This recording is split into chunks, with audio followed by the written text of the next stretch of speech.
Makeup எப்படி பண்ண முடியும்? இப்பதாங்க ஆபரேஷன் பண்ணிருக்கேன். அதுக்குள்ள எப்படி ஆபரேஷன் இதெல்லாம் ஆற வேண்டாமா? கரெக்ட். என்றுதான் சொல்லுமா நாட்டுக்கோழி.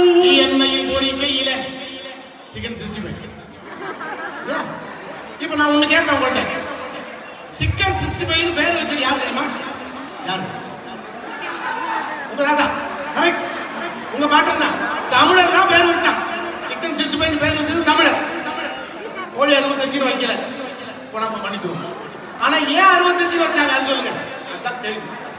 சிக்கன் 65 ஏன் பேரு? மீத 35 எங்க? நான் சொல்லட்டா? எப்ப திங்கிறதோட விடுறதில்ல. அதுலயும் ஆராய்ச்சி பண்ணுவாங்க. இதுக்காக என்ன பண்ணேன்? கோழி கடைக்கு போனேன்.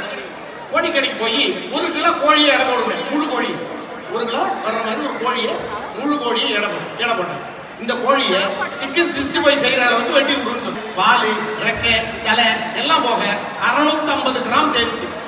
அப்ப 65% தேர்வதா அதற்கு பேர் சிக்கன் 65. நம்மளால எவ்வளவு புத்திசாலி பண்ணீங்களா? சாப்பாட்டையும் நம்மளால விற்க முடியாது.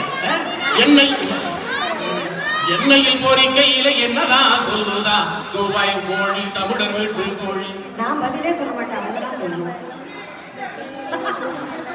எண்ணெயில் பொரிக்கையில என்னதான் சொல்லுதா துபாய் கோழியால் தானா கோழி. இல்ல நான் பத்திருக்கிறேன் என்றுதான் சொல்லுமா நாட்டுக்கோழி.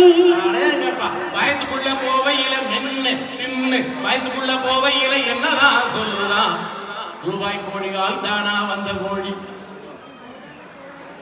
இந்த உலகத்தை பார்க்க போறேன் என்றுதான் சொல்லுமா நாட்டுக்கோழி. எதை சொன்னாலும் இந்த கோழி ரொம்ப புத்திசாலி கோழியா இருக்கு. ஏன்னா தமிழ்நாட்டுல இருந்து வந்திருக்கு.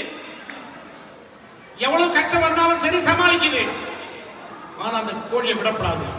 கடைசியா ஒரு கேள்வி கேட்டு கூட போட்டு அமுக்கிற மாதிரி அமைக்கணும். முயற்சி செஞ்சு பார்ப்போமா? கடைசி கேள்வி இதுதான். பயத்துக்குள்ள போன பின்னே பயத்துக்குள்ள போன பின்னே என்னதா சொல்லுமா துபாய் கோழி. என்ன சொல்லும்? இதுலதான் இருக்குது இந்த கிளைமேக்ஸ். பயத்துக்குள்ள போயிட்டு இப்ப என்ன சொல்லும்? போன பின்னாடி அறப்படுது. அப்ப கூட பேசுது. என்ன சொல்லும்? இந்த உலகம் ரொம்ப பெருசுன்னு சொல்லுதா வெள்ளக்கோழி. அது சொல்லிச்சு. எங்களை தின்னு தின்னுட்டு உங்க தொப்பைய